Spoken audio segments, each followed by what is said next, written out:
ناظرین آداب، آپ دیکھ رہے ہیں لازوال نیوز کے official social media plate form میں ہوں سید نیاز شاہ، اور بات جموں کشمیر کی ایمانداری، محبت اور انسانیت کی۔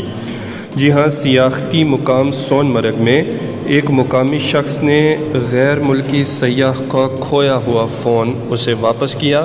جو ہی اس غیر ملکی سیاح کو یہ فون واپس ملا تو اس کی آنکھوں سے آنسو بہتے ہوئے بھی نظر آئیں۔ آپ کو بتا دیں کہ سون مرگ میں جب ایک غیر ملکی سیاح واپس اپنے ہوٹل میں لوٹی تو اس نے پایا کہ اس کے پاس اس کا سمارٹ فون نہیں ہے۔ اس قیمتی فون کو ڈھونڈنے جب وہ واپس بازار میں نکلی تو تھوڑی دوری پر اسے ایک رہائشی شخص عبدالرشید ملا، جس نے اسے اس کا موبائل فون واپس کر دیا۔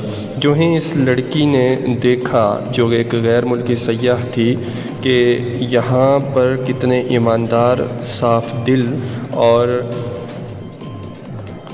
انسانی محبت رکھنے والے لوگ ہیں، تو اس کی آنکھوں میں آنسو بہنے لگے اور وہ بار بار عبدالرشید کو گلے سے لگانے لگی۔ راستے میں ملا، راستے میں ملے، ان کو دے دیا واپس۔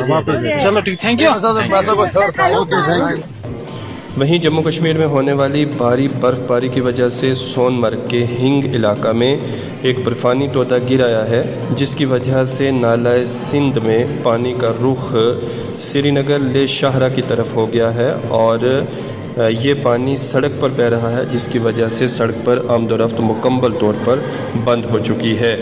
تاہم انتظامیہ کی جانب سے اس برفانی تودے کو ہٹا کر سڑک پر گاڑیوں کی آمد و رفت کو بحال کرنے کی کوششیں جاری ہیں۔ دریں اثنا سون مرگ میں موجودہ سیاح اور دیگر لوگوں کو زیڈ موڑ ٹنل سے گھنگیر تک پہنچایا جا رہا ہے، جس میں انتظامیہ اس وقت پوری طرح سے سترک ہے۔ مزید بڑی خبروں کے لیے آپ لازوال نیوز کے ساتھ بنے رہیں۔